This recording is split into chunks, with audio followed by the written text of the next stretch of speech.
আজকের বাবুর্চি আমরা বাজার থেকে প্রয়োজনীয় সব জিনিস নিয়ে চলে আসলো বড় ভাইজান। এভরিওয়ান, দিস ইজ মি এমন জাহান। আজকে আমাদের বাসায় ইফতারের মিলাদ ছিল, আর আমরা ঠিক করলাম মিলাদে আমরা বিরিয়ানি খাওয়াবো। ভাজা পোড়া তো সব দিনই খাই। ভাইয়া এদিকে ইউটিউবে বিরিয়ানির রেসিপি দেখা শুরু করে দিল, কারণ বিরিয়ানিটা ভাইয়াই রান্না করছিল। বাইরে রান্না করব, তাই কাকি আমাদের চুলা বানিয়ে আগুন ধরিয়ে হেল্প করতেছিল। বাইরে চুলা বানিয়ে রান্না করার মজাই আলাদা। চুলার উপরে পাতিল দিয়ে দিলাম। পাতিলটা একটু গরম হতেই পাতিলের ভিতরে ভাইয়া তেল দিয়ে দিল। আমরা এখানে সরিষার তেল ব্যবহার করেছি, কারণ সয়াবিন তেল আমাদের জন্য খুবই ক্ষতিকর। আমরা 2 বারে রান্না করতে চেয়েছিলাম, তাই কতটুকু তেল লাগবে ভাইয়া বুঝতে পারতেছিল না। একটু একটু তেল দিচ্ছিল আর দেখতেছিল তেলটা ঠিক আছে কিনা।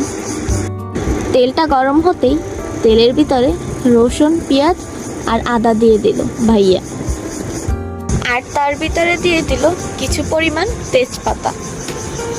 তেজপাতার চেনটা আমার কাছে খুবই ভালো লাগে।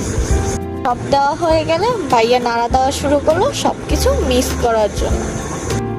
এদিকে কাঁচামরিচ, দারচিনি, এলাচি, বাদাম, বিরিয়ানির জন্য যেসব জিনিস লাগে সব কিছু রেডি করে রাখলাম।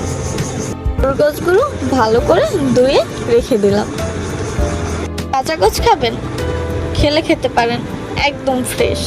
মশলাটা ভালো মতো কষানো হয়ে গেলে আমরা ধুয়ে রাখা গরুর গোছগুলো দিয়ে দিলাম। আমি, আমার চাচাতো বোন মাইশা আর আমার ছোট ভাই আর কাকি, আমরা সবাই মিলে ভাইয়াকে হেল্প করতেছিলাম, কারণ আজকের বিশেষ রাঁধুনি আমাদের ভাইয়া। এত বেশি রান্না ভাইয়াই প্রথমবারই রান্না করতেছে। আমার জীবনে জড়িয়ে থাকা কিছু কিছু খারাপ মানুষকে আমি এই মরিচগুলো সব খাওয়াতে চাই।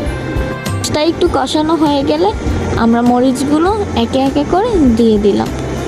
মরিচগুলো একটু ভেঙে চুড়ে দিতে হবে, যেন জালটা মরিচ থেকে বের হয়। টক দইটা আমি নিজের হাতে দিয়েছিলাম। ভাইয়া বলতেছিল টক দইটা তুই নিজের হাতে দে, না হলে ভিডিওতে বলবি কি। আমিও তো ভাইয়াকে হেল্প করেছি।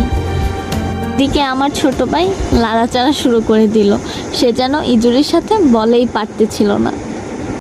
ভাইয়া এদিকে বিরিয়ানির মশলা দিয়ে দিল। বিরিয়ানির মশলা দিয়ে আবার একটু নাড়াচাড়া করলো। তারপরে পাশে বেটে রাখা বাদাম, জয়ত্রী, জয়ফল, বিরিয়ানির জন্য যেসব বাটা মশলা লাগে সব কিছু বেটে রাখা ছিল আগে থেকে, ওইটা দিয়ে দিল। তারপরে গোশটা ভালো মতো কষিয়ে